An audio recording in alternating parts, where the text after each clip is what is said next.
Morning folks, welcome back to the farm. Happy Monday morning. It's family day here in Alberta, and I just took some breakfast treats to the chickens. I'm getting on with morning chores. Being that it's a stat holiday here, I don't have to go to work, which is pretty exciting. That of course doesn't mean there's not work to do. So as I said, I gotta rinse out the scrap pail and get on and go feed the sheep here. Actually, you know what? I can't get on with the sheep just yet. I have to collect the eggs. I didn't collect eggs yesterday, so we probably got more than a baker's dozen sitting in there. So I better get my basket. We'll go fetch them up. And speaking of Family Day, I think I'd be a little bit remiss to even mention Family Day in civilized conversation without giving props to the family, of course. I mean, if it weren't for my wife and the kids, much of the stuff that happens during the week while I'm working probably wouldn't happen at all. They do a pile of work, maybe not so much on camera, but that's kind of the heartbeat that keeps this whole place tick-tocking. And usually on the weekends when you see me, hey, oh, the dog's in here. I give him some treats on the floor and the dog is in here looking some stuff up. Yeah, during the weekend, really all I'm doing is playing catch-up for the stuff that doesn't get done during the week. And lots of times you'll see me taking in wood chips, filling up molasses lick tanks, packing a bale out or something like that. It's the big jobs, usually the once a week or twice a week kind of jobs usually is the stuff I'll get. Lots of times the little day-to-day maintenance jobs, like just chucking a bucket of grain to the sheep or fetching up the eggs or stuff like that. Oftentimes that's just the wife or the girls that are doing that. Speaking of one of those weekly or bi-weekly jobs, I've got one I gotta get done here now. I'm gonna get a bag of shavings for the nesting boxes. I did get a big mini bulk bag full of wood shavings from a guy that ground a bunch up, but the moisture content in them is a little high. It works good for the floor, works good as a carbon source, but for in the nesting boxes themselves, it's not quite as good because it is a little bit damp. Like I said, I use these kiln dried shavings, but they're not cheap, right? I think these are like 11 or 12 bucks a bag here now. So only use those in the nesting boxes. So one of the jobs that I regularly do on a weekend, or it's usually once a week. Sometimes it's, I might get 5 days out of it. But I fill in the bulk chicken feeder. So a friend and coworker of mine, Mike, he gave me a chicken feeder that holds several days worth of chicken feed. And boy, oh boy, has that ever been handy. Because we used to use this chicken feeder right here.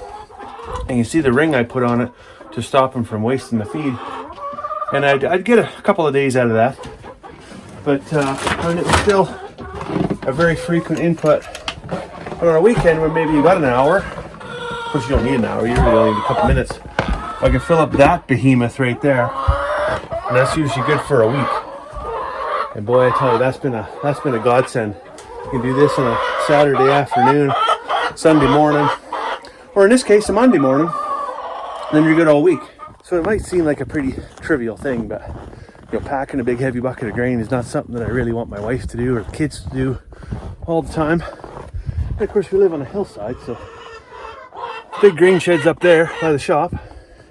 Everything else is downhill, so not only are you packing a big heavy bucket of grain, you're packing it downhill in the wintertime on the ice.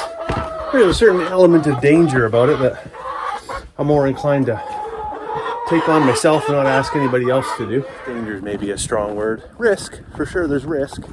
You slip and fall and break a leg or break a wrist or something like that. So I don't mind doing it on a weekend. Here we go. All full for the week. Come back next weekend. Do it all over again. Just brought grain over for the ewes, a little bit for the heifers, and well, they got a friend. Invited a friend to their party. But here's how greedy this one is. Look at that. She'll just lay down right in the trough, cover up half the grain, and be like, no, that's my grain. Come on, out you go. Out of there. Share. Sharing is caring. Obviously you don't give a hoot. That one there is actually, that's Thelma's daughter. Thelma's another one. She's always waiting at the gate for snacks. And she's the one I had in yesterday with Olga in there to trim hooves. So she's a little excitable. That's probably why I got her in there yesterday, is because there was, you know, she heard tell that there might be a grain treat at stake. And of course, once you get her in there, then she's just like frisky. Speaking of feeding habits, my wife built a little 3-sided dog shelter there for that little Pyrenees dog, and her feeding him in there, trying to get him used to using it, because he's really hesitant. And Ben was the same way. Didn't want to ever stick his head in it, because it's just like, oh, I can't see what's around me. So there's a natural instinct to those dogs. They don't really want to go into a confined area, or maybe they could become trapped, or they can't see, they can't really keep their head in a swivel. We're trying to bait them in there with a bit of food, not to keep them confined in there, but we just that's going to be his shelter, and we just want to get him used to it. The other dog, Ben, we can't. He'll go hide under the deck, but we got a great big dog house for him, and he won't even use it. Ranger is the only one that uses it, and the actual dog house that I built, the cats just use that, and the cat house that I built, nobody uses that. So I guess, I don't know. As long as he's out of the elements, because he can't live in here forever. This is just a temporary thing until he can kind of go out with the sheep. And then, we just want to have a little bit of shelter. Not have to just lay in a snowbank somewhere. Of course, I know there's many a day when he's just going to prefer to lay in a snowbank, and that's fine. It's just the days that maybe it's not really a good time to lay in a snowbank. We want him to not only have the option to get out of the elements, but have some level of trust in that shelter and not think that he's going to get ambushed. Anyways, it's starting to get a little bit chillier. The wind has shifted now. It was coming out of the west, now it's coming out of the east, and it's starting to snow again here. So we might be in for some miserable weather. I think we'll pack the kids up and head out to Rio Grande. Maybe they can go snowmobiling for a bit before it gets too terribly cold. So I'll let you go for now. I hope you're having a fantastic family day weekend. We'll see you tomorrow.